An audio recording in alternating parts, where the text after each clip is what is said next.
It's 4 o'clock, so that's the time we have on here to start. So we might as well get started. If you don't have a program, put your hand up and we'll get one to you. I'd like to welcome everyone here. My name is Kerry Altenburn. I'm the coordinator for the Lawrence Douglas County Community Remembrance Project Coalition. Earlier this year in June, we got a marker commemorating the lynching of 3 black men, Isaac King, George Robertson, and Peter Vinegar, from the Kansas River Bridge, June 10th, 1882. And this has a different history, this marker here, which you will learn about during the program. So, as I said, everybody's welcome here, and we'll start the main program with Reverend Verdell Taylor.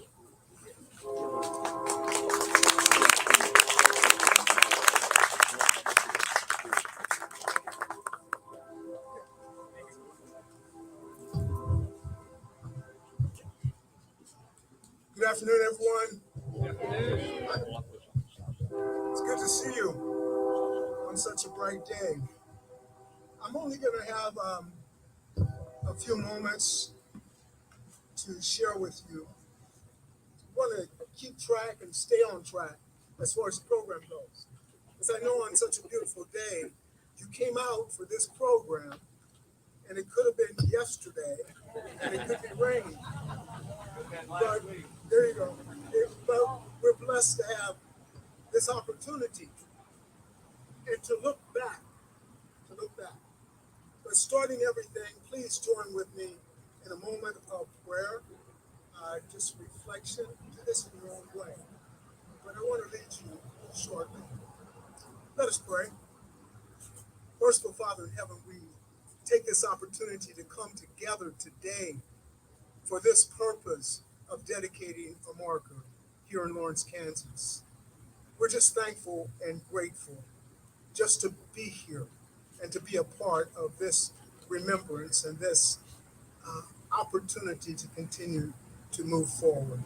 So we just thank you for your direction and looking over this hour. In Jesus' name I pray. Amen.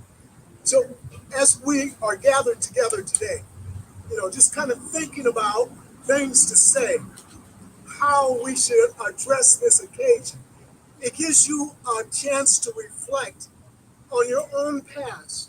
Now, I can look at you and kind of guess your age. Oh, you say don't do that, right?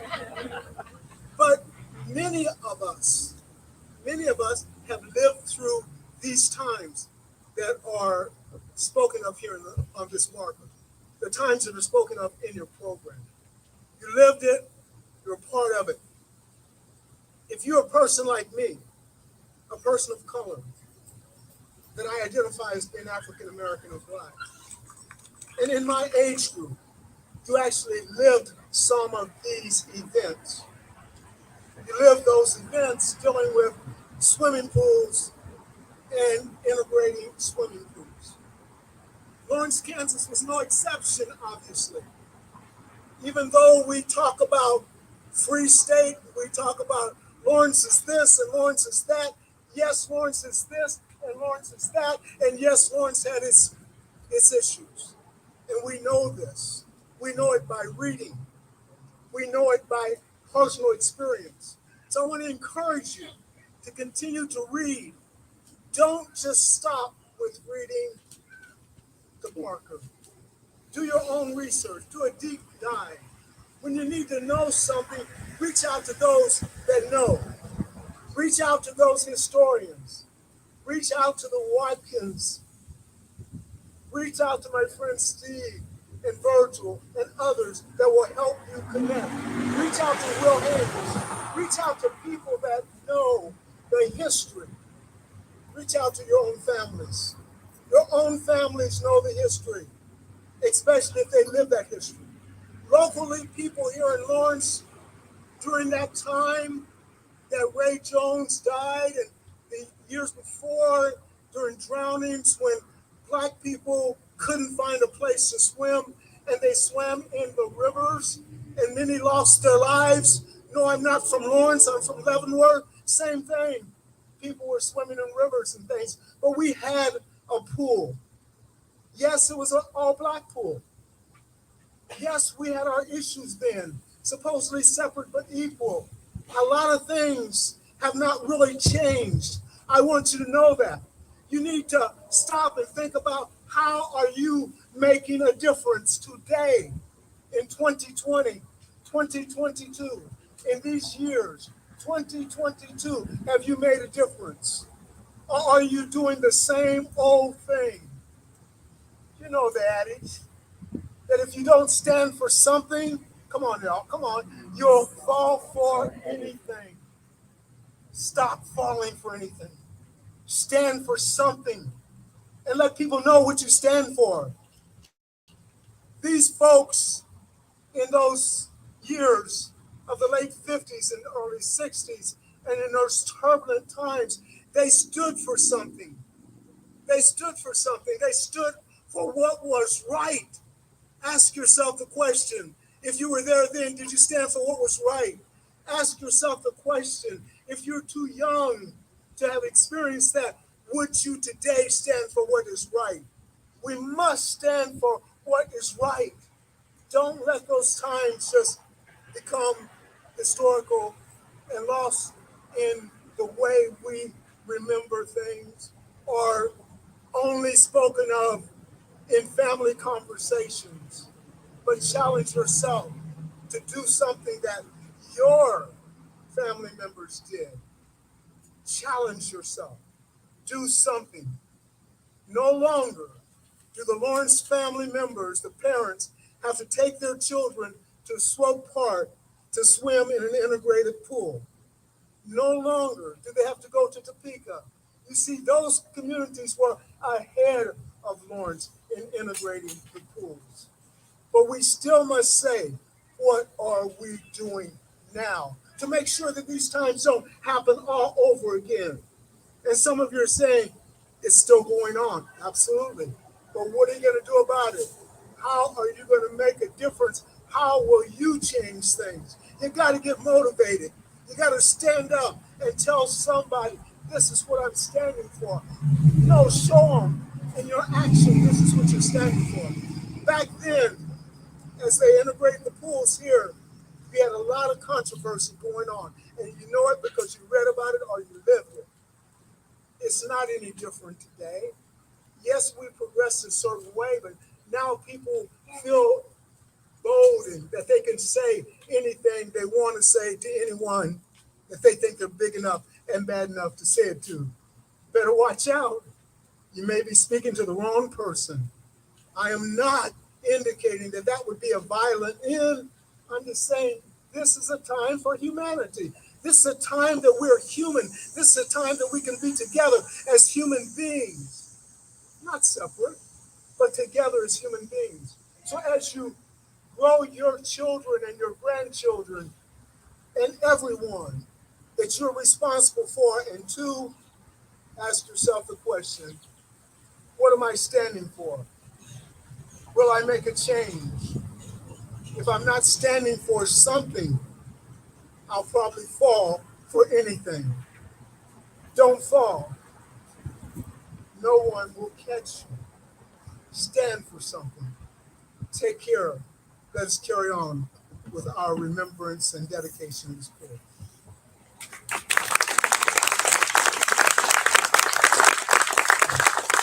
Thank you, Reverend Taylor.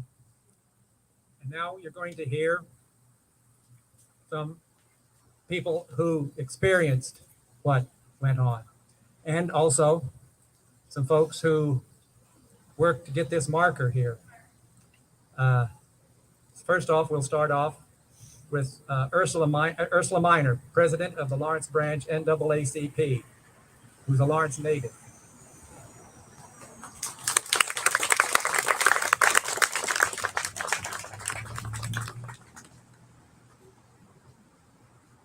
Good afternoon. My name is Ursula Minor. I'm president of the Lawrence branch NAACP. I have been for quite some time. I'm going to talk about growing up Black in Lawrence and about the swimming pool. We did play in the water on hot days over at my grandmother's house. She lived about 5 blocks away, so we would go over to her house and fill up tubs with water and spray each other with the water hose. We had a lot of good times during that time. The Jayhawk Plunge pool was at 6th in Florida. We lived at 543 Michigan Street, less than a 5-minute walk to the pool. We were within walking distance to Pinckney School when the city made a boundary to change that we were bused out to Riverside School. We were in a group of the first Black kids to be at Riverside School. We made many white friends at Riverside. On hot summer days, I remember me and my brothers and sisters sitting on the front steps of our house, and the white kids that we made friends with would walk by on their way to the pool. They would have their pool gear, their towels, and have their swimsuits. Sometimes they would give us a wave while walking by. I do not know if they knew that the pool was segregated or if their parents told them that it was a segregated pool. It was never discussed when we were at school together, and they never mentioned it, and we never asked. There were 7 kids in our family. There were other Black families that lived in the next blocks near our house and on Florida Street close to the pool. Some of them were also bused to Riverside School. This affected Black families throughout Lawrence. It was not until I was 10 years old that Lawrence opened the integrated swimming pool. To put it in perspective, my brothers and sisters' ages were 17, 13, 11, 10, 9, and 8. The youngest was born on 1969 when the pool was opened. My dad and mom, along with other Black parents during that time, were affected by Lawrence having an integrated swimming pool. My dad said he swam in the river where there had been several drownings. They were not just affected by the lack of an integrated pool, but also by our movie theaters, stores, restaurants, and other places of business including our schools being segregated.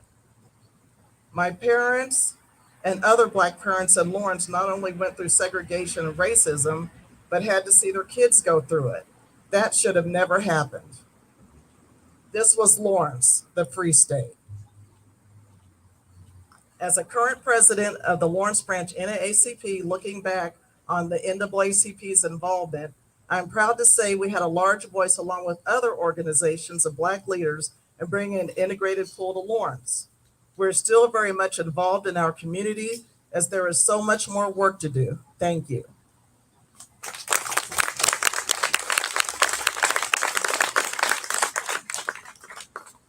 Also, my brother, Barry Barnes, was supposed to speak. He is not feeling well today. So he had wrote a poem, and I'm going to read it for everybody. It's called Olympic Memories. As a small child, the early 60s, soundtrack to my summer was the whites only swimming pool just across the street from our home. Something I would have taken granted for if I were white. Like my neighborhood friends and schoolmates, when they would parade past our house in swimsuits and towels wrapped around their necks like Superman capes not so long ago, back when America was great on our front porch, most of the summer, this was where we hung out and played, ignoring the reality we were not privileged, occasionally as the privileged were passing by. Some would taunt, "You're not allowed," and that's a fact. If it were reversed, would a white kid wish they were Black? The damage was already done. Ironic, all the white folks laying around the pool intentionally getting darker by the sun. By Barry Barnes. Thank you.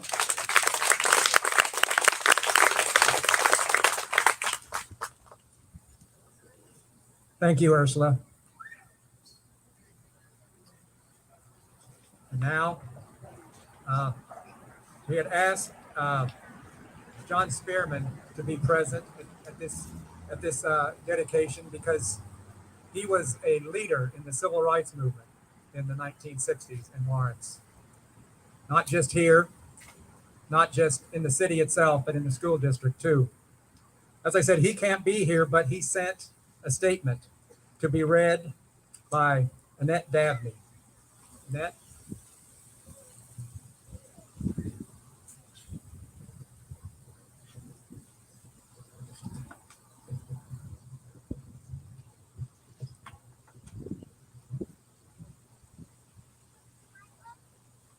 As he said, this statement or these remarks are by John H. Spearman, written on September 11, 2022.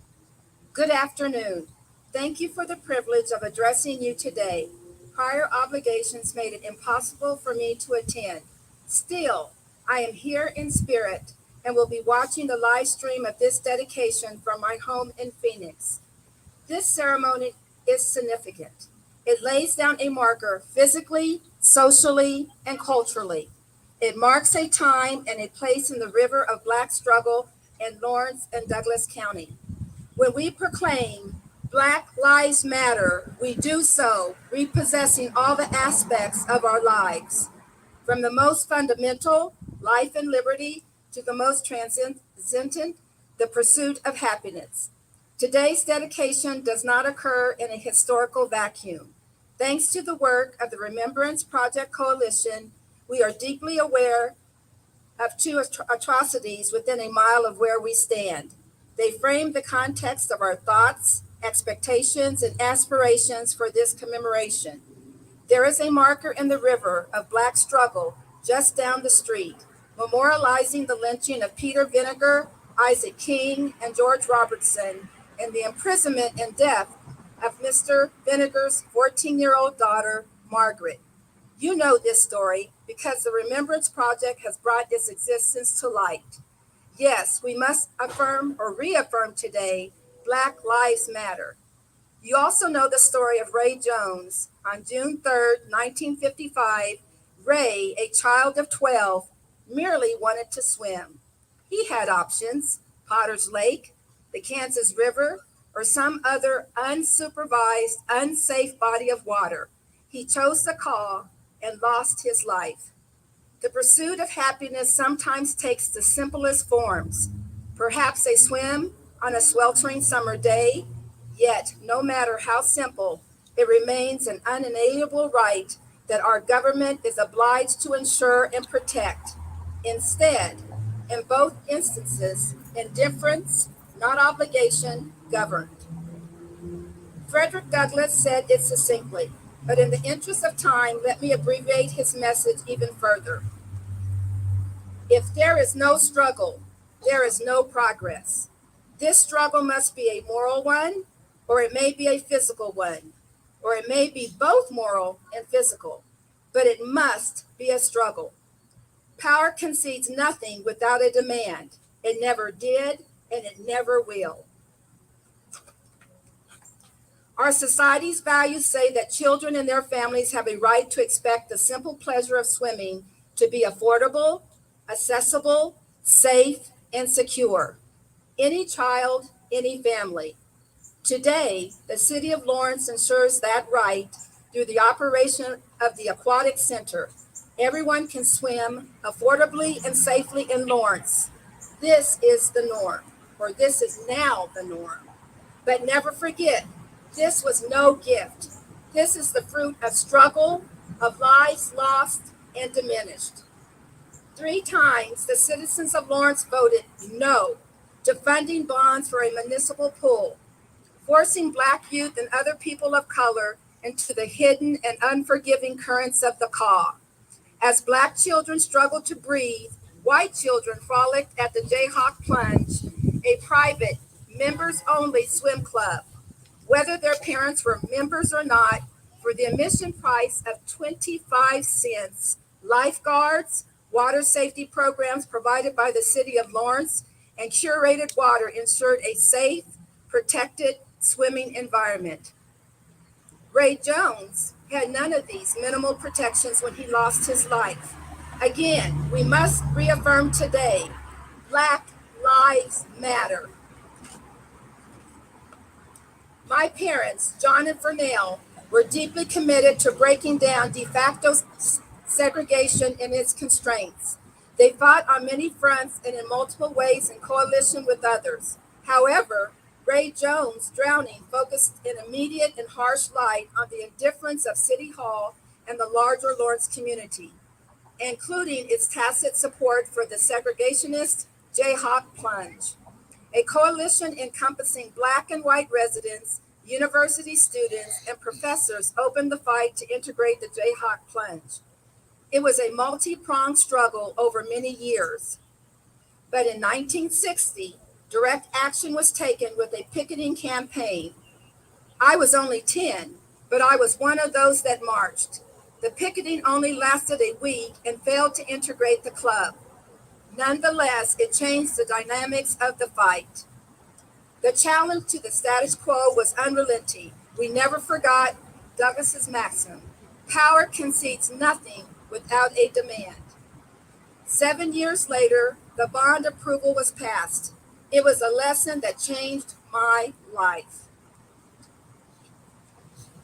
I received a Boy Scout merit badge for the mile run, yet I never swam in a community pool during my childhood. It was earned in the pools at KU, not in my neighborhood. The Aquatic Center opened in 1969, a time of massive struggle for our nation's future direction. Its opening was a small but important piece in the fabric of that national struggle. I spoke to my sister Terry, who was 14 at the time. She went to the pool every day. It changed her outlook on summer and swimming and broadened her social world. In her words, it was absolutely amazing to me. The locker rooms, the big gleaming pool, Black lifeguards. She added, there was no attempt to move Black people to one pool or confine us to one section. I made new friends. It was everybody just swimming. Today, I believe no one would reasonably challenge the view that the Aquatic Center has elevated the public life of our community. As a whole, swimming is a life skill. Everyone deserves the opportunity to develop it. Never forget, the Lawrence Aquatic Center was won through struggle. I sincerely thank the Lawrence Douglas County Community Remembrance Project Coalition for breaking new ground with all its activities. Your efforts to bring our complete history to light will be appreciated for decades. Your ability to memorialize it in ways that inform, educate, and touch the souls of everyday people will inspire and motivate generations. We must know our history to invigorate our struggle and continue our progress. Your work is an American model and is essential to our democracy. Thank you.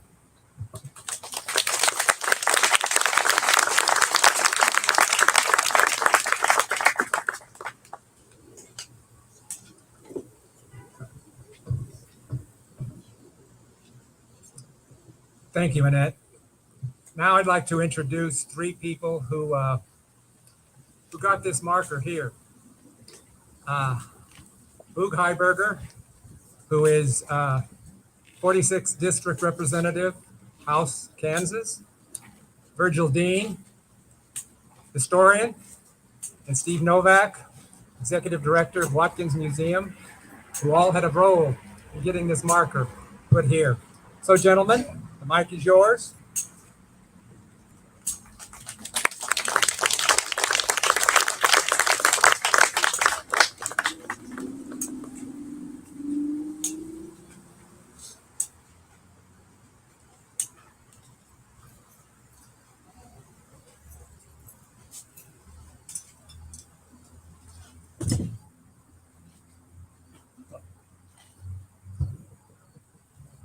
Good afternoon, everyone. Thank you for being here, and I'd like to thank the Weather Committee for doing such a great job. And also thanks to the previous speakers who did such a great job of explaining why the school was necessary. The original inspiration for this project came from the death of my good friend, former Mayor Dick Rainey. Somehow over the years we became pretty good friends, and after his death, some of his friends and I were talking about ways that we could honor his legacy. And before I go on, this would be a great time to introduce some of Dick's family who are here. Jonathan Rainey, his grandson, great President Jackson, and nephew Tim Miller. So just wait for him so everybody knows you're here. So anyway, what somebody suggested that we try to get the pool here renamed after Dick. And it pretty soon became clear that that wasn't the right way to go for a couple of reasons. One, because Dick wouldn't have wanted it. He really shied away from public recognition. And second, because to be absolutely honest, there are a lot more people who did a lot more to make this pool happen. We've heard the stories here today. So here in Lawrence, as it's pointed out, that we're all proud of our history of historic struggle against slavery here, but much less aware of our history of racial segregation and discrimination. And so one thing I hope that this marker does is to help us stay aware of that less than perfect history. But what I really hope that it does is to honor the memory of everybody who worked so hard to make this happen. For those of you who are here who worked on that, whose parents and grandparents worked on it, this town owes you an enormous debt of gratitude. And this is just a really a small drop in the bucket toward repaying that. But I hope we can do more in the future. I wish it would have been possible to recognize by name everybody on the plaque who worked on this, but we would have had to use really, really tiny print. And we can't do that here today, but I would like to do my legislative duty and recognize my colleague from the Kansas House, Representative Valdinia Wynn, who grew up here and who marched with their parents in support of making this integrated pool happen. So anyway, for everybody here that was involved in making the pool happen, again, I want to thank you. And I hope that you tell the story to your children and grandchildren and to your friends and neighbors too. Because I think it's a really important story that needs to be remembered. And one thing that I hope this marker does is for people hear your stories, and this marker does and your stories do, especially for the kids who stop here and see the marker on the way to the pool, is to remind them that if you see an injustice in your community, you can get together with your friends and neighbors, organize, and fix it. And so I look forward to working with all of you in the future to help make this community a better place.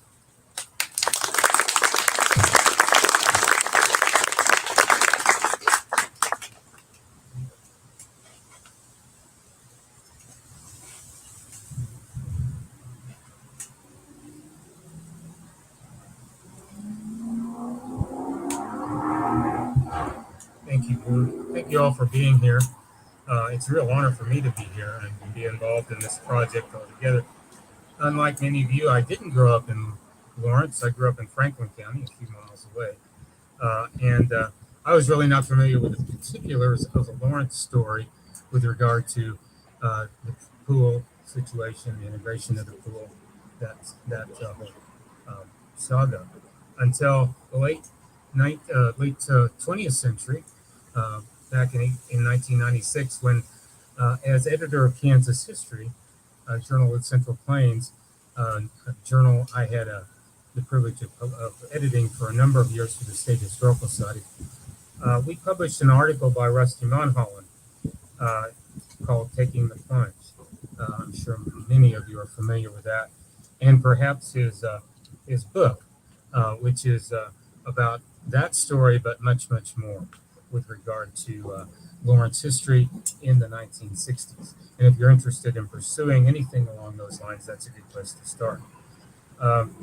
I realized that very soon after I started editing Kansas history that not everyone reads what's published in a scholarly, historical, or any kind of scholarly publication. So it's been a real pleasure for me to have the opportunity to work on a project that ultimately we hope will bring that story to a different, maybe wider audience. And so that's been a real pleasure. Rusty's book was a very important source. Rusty Monholland was a student of Bill Tuttle. I don't see Bill here today, but most of you probably know Bill and his work at the university for many years. But his book and his other research was an important source for that, as were many other things, in addition to the people who were involved in the committee that Boog headed up for the subcommittee. He headed up for the NAACP History Committee that helped bring this to fruition. So anyway, I hope that this project Appreciate all the remarks that have been made here today, and I hope this project will be a good tribute. You can only do so much in 1,200 words, so you have to give that some slack. But it's an introduction to a very important story, as many of you have testified to today. So thank you for letting me be a part of it.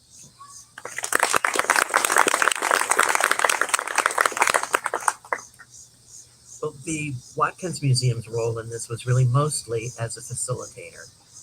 When Boog approached us with the idea for the marker, it was easy for us to realize we have a lot of experience or a lot of access that can help move a project like this along.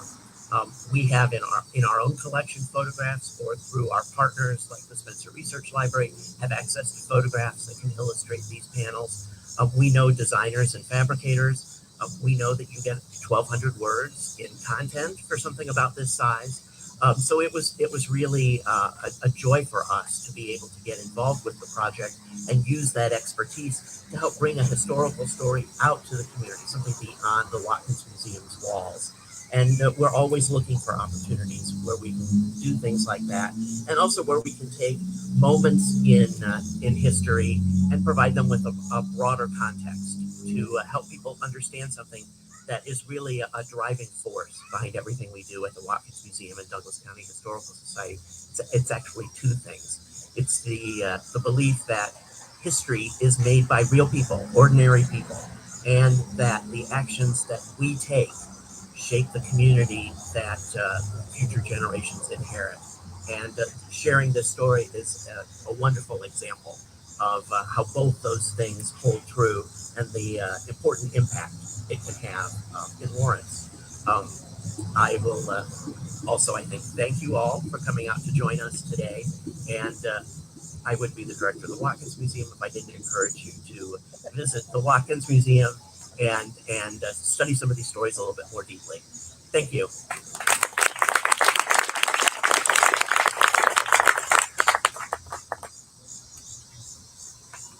Thank you, gentlemen. And now comes the main reason we're doing this is the ribbon cutting. We have the honor of Mayor Courtney Shipley to be doing the honors. Mayor.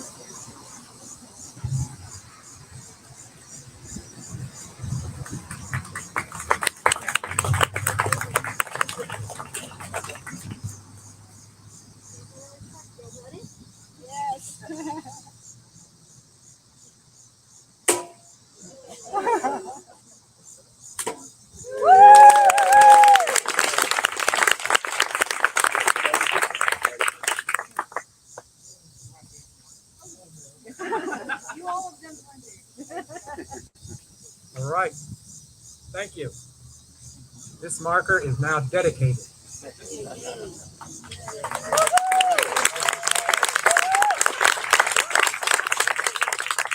And we'd like to reintroduce Reverend Taylor to give some final thoughts to what's gone on here today, and sort of maybe tie up everything for us. Reverend Taylor?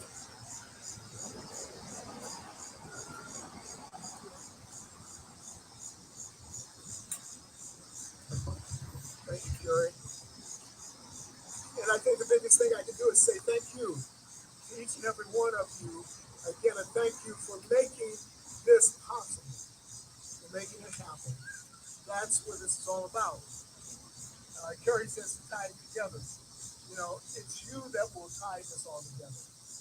Your continued work, you're making sure that the things that you read on the marker don't just get left on the marker, that you actually do something about it. As I said earlier, stand for something, continue to stand for something.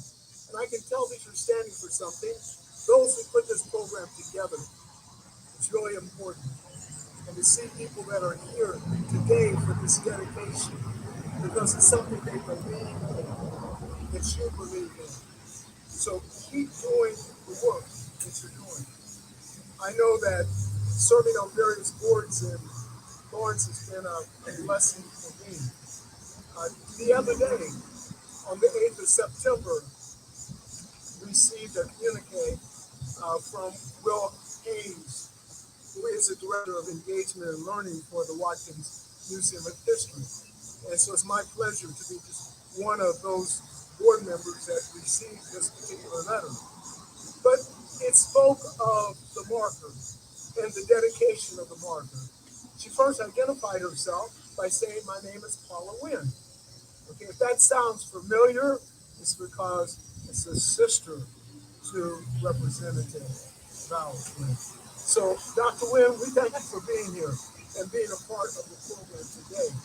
Thank each and every speaker, because she actually knows us to weave together. It's so important that we weave things together. Don't keep it just within you. Share it with somebody. Tell somebody how you spent an hour on September 11th here at the swimming pool at the Aquatic Center in Lawrence County. And what that was all about the lives that were lost in this struggle, and about the 10-year-olds, John Spearman Jr., that marched for something he believed in and others around him believed in. So we have to hold these things dear, close to our hearts, but do something about it. So again, I encourage you to do something about it and to keep doing what you're doing. Most of it's evidence from the fact that you're here today. And we know that today is 9/11. As I close out, don't forget the lives that were lost on 9/11, 2001. Be sure that you think about these things and that you do something about it. I'm so thankful that Lawrence has an aquatic center here. It was a struggle. Many people paid a price. Divisions between town and gown. A lot of things went on between various organizations. But we're better today because we're here, and if we spread the word, it'll all come out the way it's supposed to. I thank Carrie. I thank Ursula. I thank the members of the crew that was here to help put this together so that we could acknowledge our past and decide what we're going to do in the future. So thank you, and I turn it over to Carrie. We're ready to do the official closeout.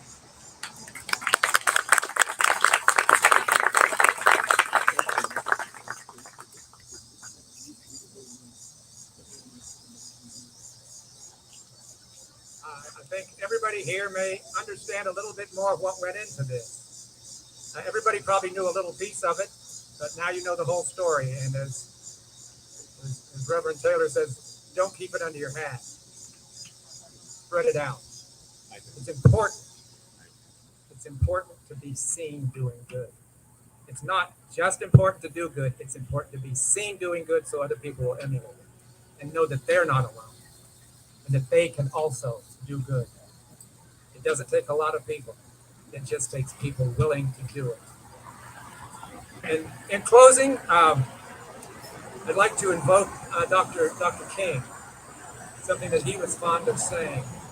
I'm paraphrasing it, but I hope that what we've done here today has helped to bend the long arc of the moral universe a little bit more in the direction of justice.